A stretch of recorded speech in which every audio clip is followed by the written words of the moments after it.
Attaque de Barsalgo, le chef de l'État, le capitaine Ibrahim Traoré, a reçu ce matin les émissaires des présidents nigériens et maliens. Ils sont allés témoigner leur compassion et leur solidarité au peuple burkinabé.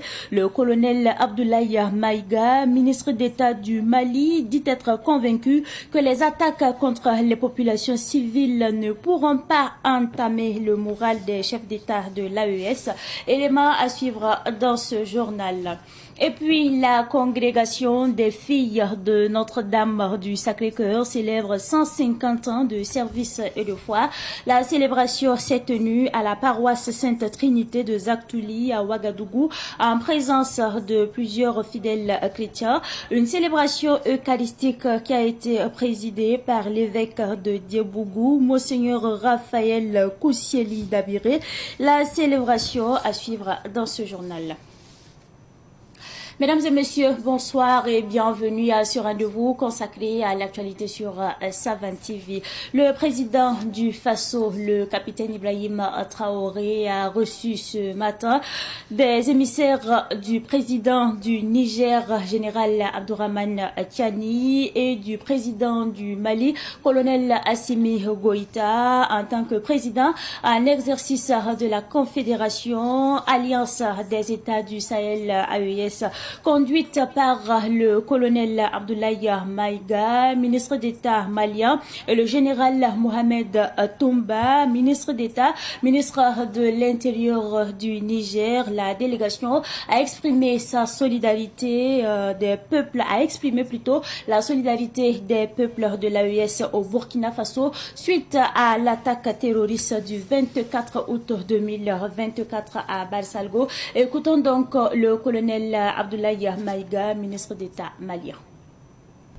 Leurs Excellences, le général Abdourahmane Tiani, président du Niger, son Excellence le colonel Assimi Goïta, président de la transition du Mali, également président de la Confédération des États du Sahel, à l'endroit de leurs frères et homologues, son Excellence le capitaine Ibrahim Traoré, président du Burkina Faso. Par notre présence ici, ce matin à Ouagadougou, leurs Excellences, le président du Niger, le président du Mali, également les frères, peuples frères du Mali et du Niger, souhaitent bien entendu témoigner de leur compassion, de leur solidarité à l'endroit de son Excellence, le président Traoré, et à l'endroit du peuple frère du Burkina Faso. Nous avons appris avec une grande tristesse, une grande affliction, les événements malheureux, l'attaque terroriste lâche ayant visé les populations paisibles de Barsalgo le 24 août 2024. C'est essentiellement l'objet de notre présence ici.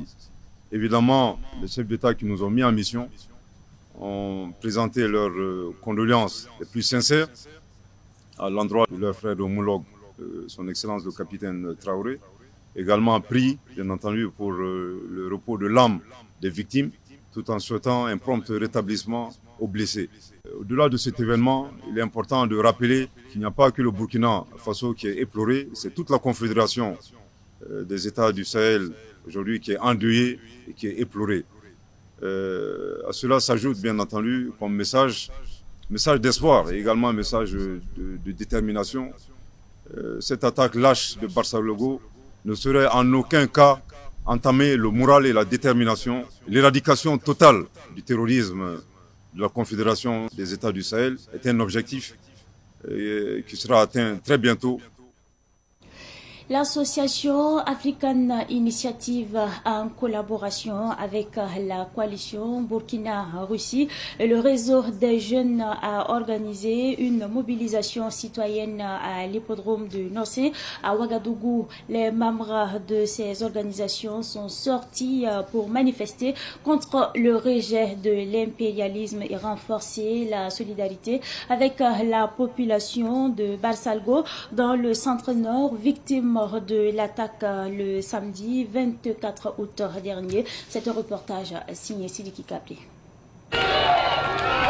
Banderole et pancarte en main, Les jeunes militants se sont mobilisés à l'hippodrome pour dénoncer ce qu'ils perçoivent comme un soutien explicite des pays occidentaux dont l'Ukraine aux terroristes. Leur discours, marqué par la colère et la frustration, était adressé à une certaine communauté internationale. Nous avons estimé que vu ce qui s'est passé à Barsalgo, nous ne pouvons pas rester silencieux. Parce que cet acte ignoble qui a été en tout cas commis par les terroristes du côté de Barsalgo, il y a des soutiens. Mais qui sont ces soutiens-là? Ce sont les pays comme l'Ukraine, surtout l'Occident, derrière ce massacre, pour en tout cas essayer de révolter le peuple résilient de Burkina Faso contre son excellence le capitaine Ibrahim Traoré. Pour que nous, en tout cas, disons que le capitaine Ibrahim Traoré n'est pas en mesure de finir cette crise. Dans une action de compassion, les manifestants ont également exprimé leurs condoléances aux familles des victimes de drames survenus à Barsalgo. Ils ont réaffirmé leur soutien aux autorités et à la population de Barsalgo. C'est de rester soudés, unis, parce que l'impérialisme est fort dans la manipulation.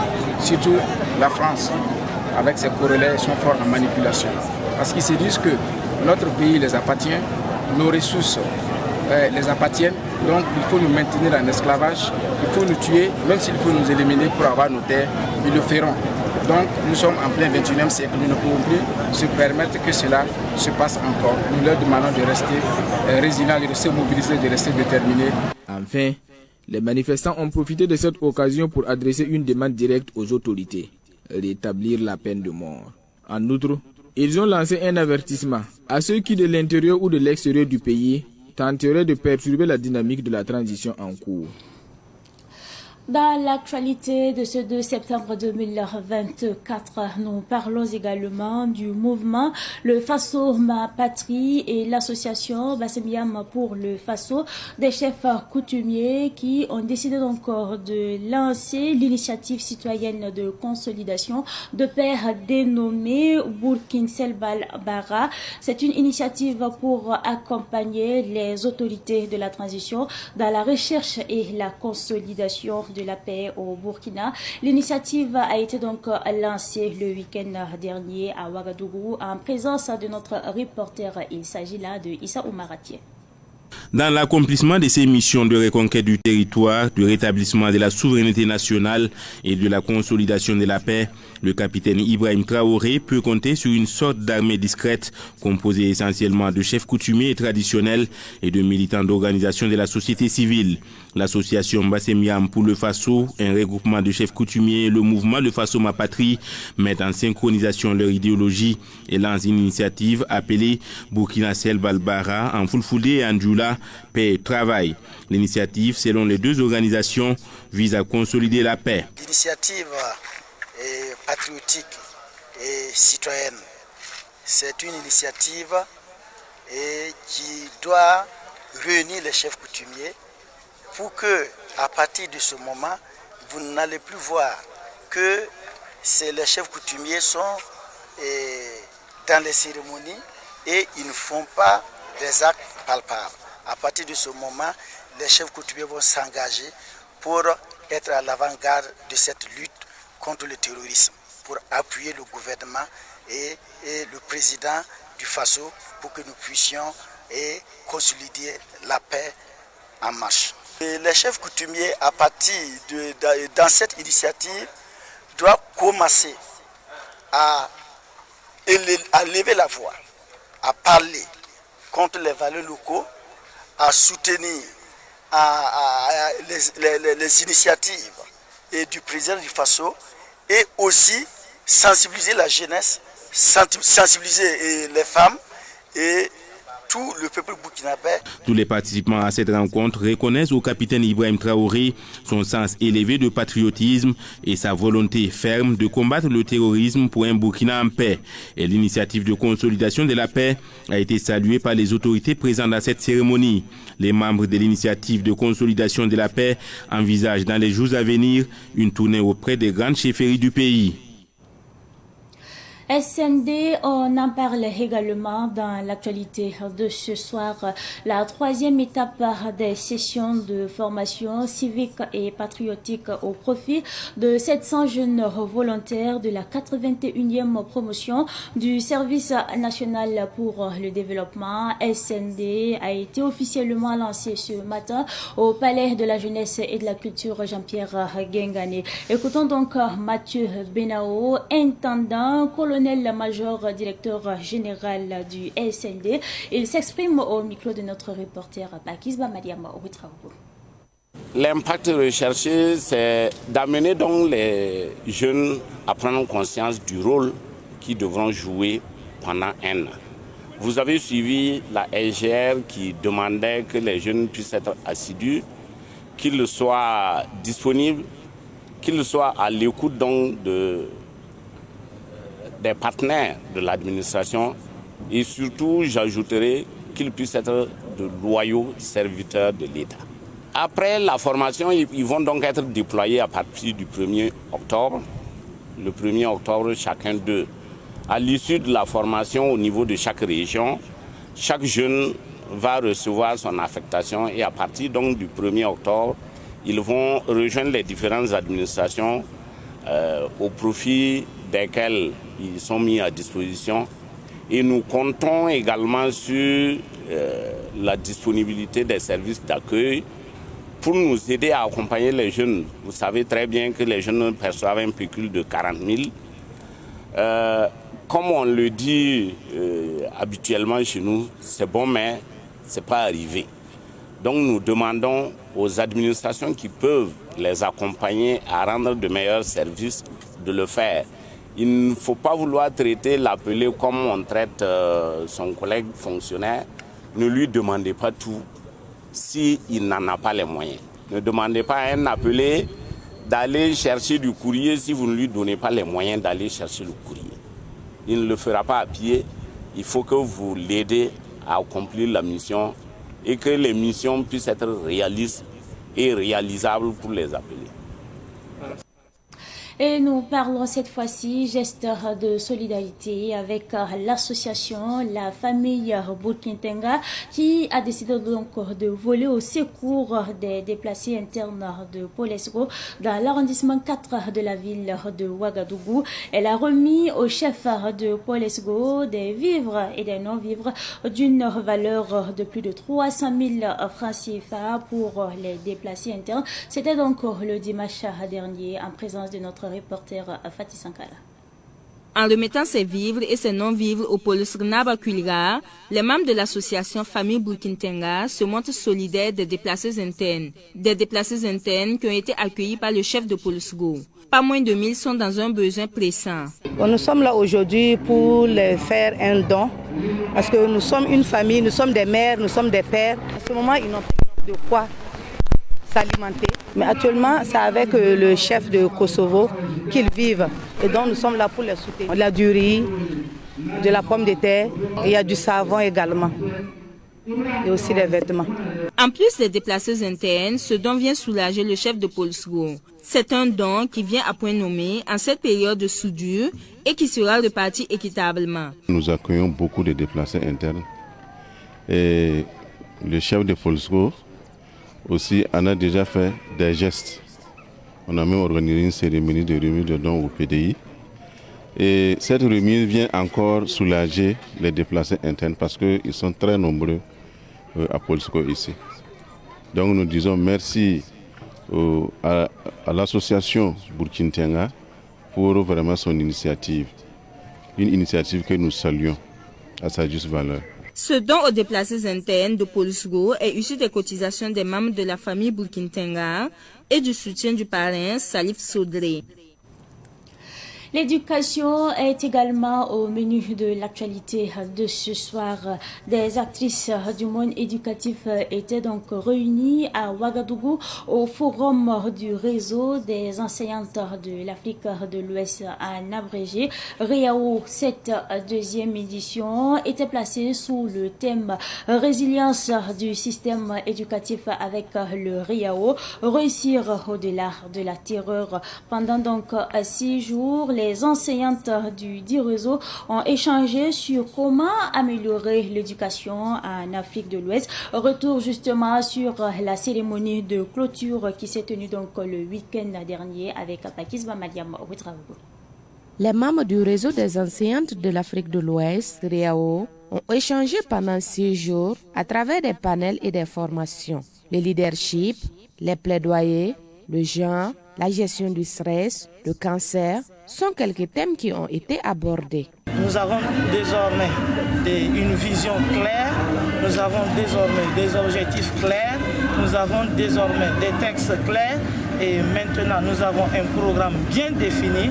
Nous repartons maintenant sur le terrain pour nous exécuter et relever le défi de l'éducation et relever aussi le défi des objectifs que nous nous sommes fixés. Malgré l'insécurité que connaît le Sahel, des membres du REAO ont voyagé par voie terrestre pour prendre part à cette 2e édition du REAO à Ouagadougou.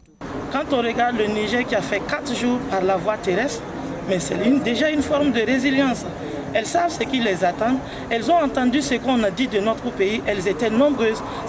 Beaucoup ont désisté, mais elles ont bravé les obstacles.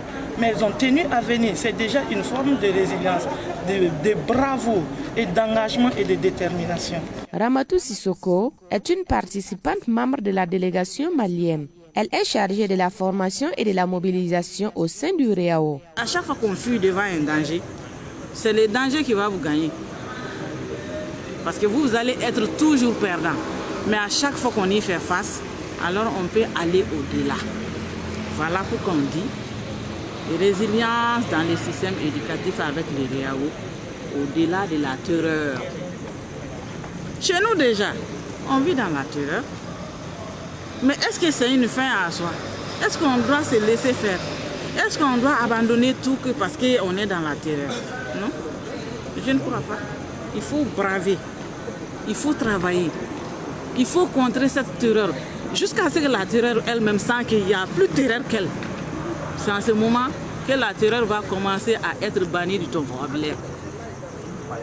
Donc par conséquent, nous avons bravé tout, mais je crois aussi qu'on a gagné tout et on va gagner encore plus. Plusieurs acteurs de l'éducation ont reçu des attestations. Parmi eux, des enseignantes qui partagent toujours le savoir dans les zones à défi sécuritaire ou encore jaune ou rouge.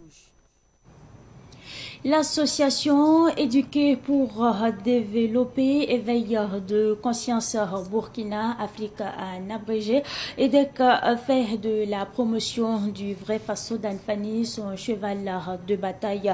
Elle a organisé une 2e caravane de croisade contre le faux fil Faso d'Anfani pour justement sensibiliser les commerçants des marchés et arts sur les conséquences de ce fil. La caravane a eu lieu le samedi dernier en présence de Yacouba Kiamtoli. C'est sec. C'est le sec exactement comme le sachet quand on le brûle, quand on l'éteint, vous voyez, c'est pour là. Ça c'est le vrai. Regardez comment on va l'éteindre. Ça c'est la cendre, ça reste pas. Une démonstration pour distinguer le faux du vrai Faso d'Anfani. Le paille made in Burkina, labellisé le 30 avril 2019 au Burkina Faso. Brûlé, le vrai Faso d'Anfani donne de la cendre, mais le faux se transforme en caoutchouc. Pour faire la différence, c'est d'abord même compter sur le sens du patriotisme et de l'engagement citoyen des commerçants. C'est eux qui peuvent vendre rien que ce qui est 100% local. Deuxièmement, au toucher. Lorsque vous touchez le Faso d'Anfani 100% coton, même si on n'est pas spécialiste, lui il est un peu plus mou, moins rigueux et puis plus souple. Et maintenant, au SAR suprême, si on n'arrive toujours pas à le faire, parce que le faux là souvent pour l'identifier, c'est compliqué. Il faut aller au SAR suprême qui consiste à brûler. Alors on enlève le fil Faso d'Anfani original, quand on le brûle et qu'on essaie d'éteindre, c'est de la cendre, c'est noir et ça ne colle pas à la main. Alors que si c'est du fil contrefait, lorsqu'on veut le brûler, du faux Faso d'Anfani, quand on le brûle, alors lorsqu'on veut éteindre, c'est comme du caoutchouc. Cette initiative est l'œuvre de l'association Éduquer pour développer éveil de conscience Burkina Afrique, EDEC. La campagne de sensibilisation des VDP du Faso, comme il se nomme, a débuté dans le quartier Marcoussi.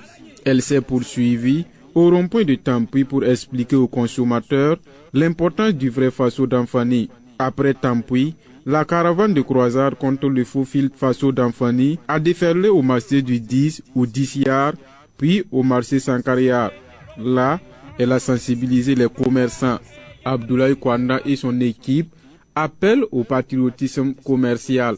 Nous nous sommes assignés 4 objectifs principaux. Celui de lutter pour la promotion du consommation local. Ensuite, celui de promouvoir l'emploi à travers la consommation du Faso d'Anfani. Donc le troisième objectif, c'est de promouvoir le Faso d'Anfani qui est notre identité culturelle vestimentaire. En quatrième position, le Faso d'Anfani, c'est le point de santé. Quand on porte du tissu 100% coton, ça fait du bien au corps. Si on porte du Faso d'Anfani 100% coton fait avec du fil burkinabé, ça résiste à tous les temps, que ce soit le froid ou la chaleur. L'association EDEC des défenseurs du Faso d'Anfani appelle le chef de l'État, le capitaine Ibrahim Traoré, à adopter une politique de protection du Faso d'Anfani. Religion, on en parle également dans ce journal. La congrégation des filles de Notre-Dame du Sacré-Cœur a célébré le samedi dernier son 150e anniversaire. En 150 ans d'existence, la congrégation est présente dans plus de 54 pays à travers le monde. La célébration a été donc présidée par l'archevêque de Diebougou dans le sud-ouest. Plus de précision avec Ahmed Joël Compaoli.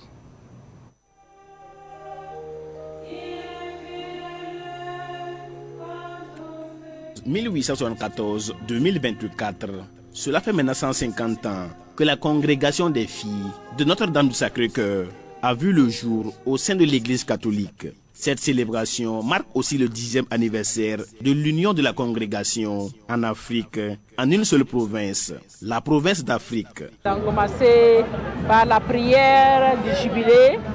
Il y a eu des pèlerinages un peu partout dans le monde entier. Nous avons eu des échanges avec les autres sœurs de la province d'abord d'Afrique et du monde entier parce que nous sommes présents dans les 5 continents, plus de 54 pays dans le monde entier. Donc nous avons eu des échanges pour partager nos difficultés, nos joies. Aussi nous avons rassemblé nos familles pour que nos familles puissent nous connaître un peu partout, à Ouaga, Fada, Diebougou et ailleurs. La célébration eucharistique a été présidée par Monseigneur Der Raphaël Kousilé Dabiré, évêque de Diebougou. Cette congrégation, dont le fondateur a compris dans sa vie spirituelle et mystique, et les sœurs de cette congrégation, les filles de Notre-Dame du Sacré-Cœur, ont pour vocation de vivre sous nos yeux, au milieu de nous, cet amour du cœur sacré. D'abord pour faire connaître Jésus au cœur sacré et pour amener tout le monde à aimer, à connaître, à comprendre, à découvrir et à aimer Jésus au cœur consacré, au cœur sacré.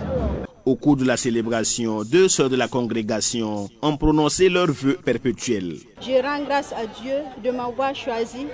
Malgré mes faiblesses, il m'a aimé tel que je suis et m'a choisi à sa suite. Je rends grâce à Dieu pour ça et j'invite mes petites sœurs à ne pas avoir peur. Le chemin est long, mais ayez courage. Le Christ est là, confiance, il vous appelle.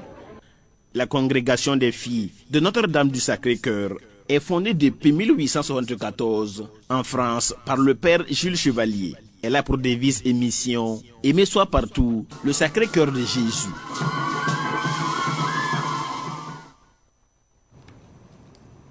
Cette fois-ci, nous déposons donc nos valises au Gabon et nous parlons du groupe Ebomaf qui reçoit son premier bateau sur 4 destiné au transport des personnes et des biens dans les eaux du Gabon. Il a racheté la société d'État gabonaise dénommée Compagnie nationale de navigation intérieure et internationale. Le président gabonais, le général Brice Oligui Nguema, a présidé le vendredi dernier la cérémonie de réception du tout nouveau bateau du groupe Ebomaf. Les précisions avec notre envoyé spécial Daouda Yamiko.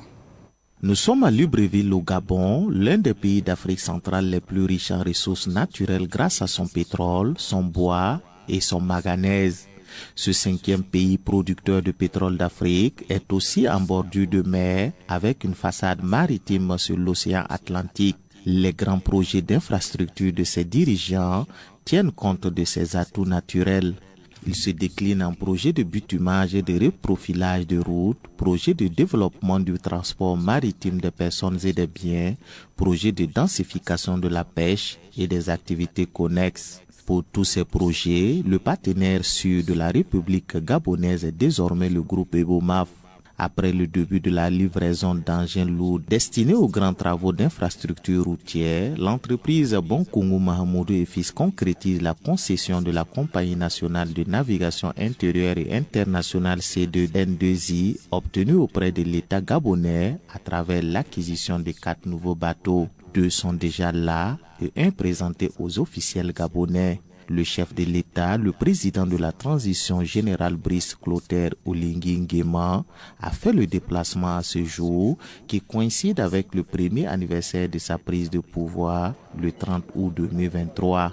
Il confirme l'importance de ce symbole avec la coupure du ruban pour qu'il soit mémorable et au ministre des Transports de dire aux Gabonais ce que ce bateau représente dans le développement du transport maritime. Ce bateau peut embarquer 165 véhicules, c'est-à-dire que quelqu'un peut aller à Port-Gentil en week-end, vendredi, il monte avec son véhicule, il finit de passer le temps qu'il va à Port-Gentil et il rembarque son véhicule le lundi matin, il revient au travail à Libreville. Le cérémonial de mise en service de ce ferry de 500 places inclut le profane et le religieux avec la présence de la hiérarchie catholique de Libreville. Cette cérémonie donne aussi l'occasion de saluer la qualité du partenariat entre l'État gabonais et le groupe Ebomaf.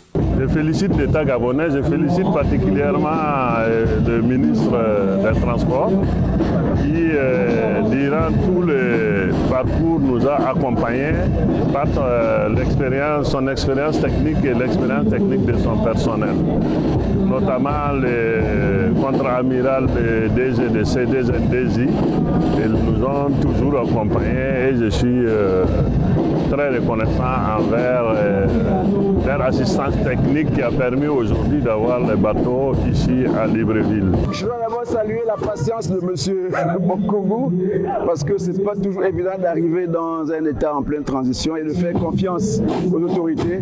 Donc c'est le premier élément important qu'il faille saluer, c'est qu'il est patient, il comprend très bien ce que nous vivons actuellement. Après, le partenariat s'établit comment? Mais moi je dis qu'il n'y a pas de hasard dans la vie. Il était dit que je le rencontrerai et qu'il viendrait au Gabon. Voilà, je vois que Dieu fait rencontrer des bonnes âmes, des bonnes personnes quand il veut atteindre des objectifs. Donc c'est comme ça que le président me l'a présenté et on a travaillé ensemble et voilà, on a réussi à mettre ce partenariat. Le capitaine de vaisseau Dieudonné Loïc Ndinga Madouma est à la fois le ministre et le technicien qui rassure les Gabonais de la qualité du bateau. Monsieur Mamadou et moi avons déjà visité le bateau, à l'époque il était en Grèce, donc il a été vraiment professionnel de nous appeler pour nous dire est-ce que vous pensez que ces bateaux peuvent être utiles au Gabon. Donc il y a d'abord cette démarche-là et en tant que marin, j'ai regardé les bateaux et j'avais conclu que oui, on peut les utiliser au Gabon. Selon le PDG du groupe Ebomaf, l'ambition est partagée des deux côtés de relier les villes intérieures du Gabon et de rallier Amsterdam aux Pays-Bas et Dubaï aux Émirats Arabes Unis, en passant par les pays du Golfe de Guinée, Sierra Leone, Guinée, Libéria, Côte d'Ivoire, Ghana, Togo, Bénin, Nigeria, Cameroun, Guinée équatoriale. Nous avons acheté 4 bateaux. Et les 2 deux sont là, les deux autres seront là. Celui-là, il va d'abord servir le plan intérieur, mais au-delà de ça, celui qui vient, il va servir le plan international. Vous convenez avec moi que c'est le droit de trafic de la République gabonaise qui va être utilisé pour relier Libreville à Dubaï, comme ce qu'a souhaité le ministre, ou encore Libreville à Amsterdam, alors en balayant tout le golfe de Guinée. Donc nous pensons que nous apportons un plus pour l'ensemble des pays du golfe de la golfe de Guinée. Et je pense également qu'au-delà des bateaux, nous avons également la grille flottante, qui est une grille ultra moderne et qui fait des dragages en même temps, qui est destinée au Gabon et qui ne va pas tarder, qui est également prévu pour être livré en fin septembre. Nous avons également ce qu'on appelle le dock flottant, qui est un atelier d'entretien des bateaux qui est prévu être monté à Port-Gentil. L'un dans l'autre, nous pensons que nous pourrons apporter un plus pour la marine, la compagnie maritime CDZNDJ et la République gabonaise. Cet investissement du groupe Ebomaf dans le transport maritime gabonais et international ouvre une nouvelle page de l'histoire de la Compagnie nationale de navigation intérieure et internationale. Il constitue un volet du paquet d'investissements en cours dans les différents secteurs constituant les piliers du développement du Gabon, d'où les nombreux lauriers jetés aux autorités de la transition et au groupe Ebomaf en bordure de mer à Libreville, la capitale. Nous devons toujours être reconnaissants envers les personnes qui nous ont soutenus durant les moments où certaines personnes ont décidé d'être distantes tout simplement parce qu'elles ne voulaient pas nous aider. Et si toutefois vous arrivez à gravir les échelles, souvenez-vous toujours de ceux qui vous ont aidés. C'est tout pour cette édition du soir que j'ai pris d'ailleurs du plaisir à vous présenter. Merci à vous pour votre constante fidélité. Excellente suite de programme accompagné bien sûr de la télévision des nouvelles idées.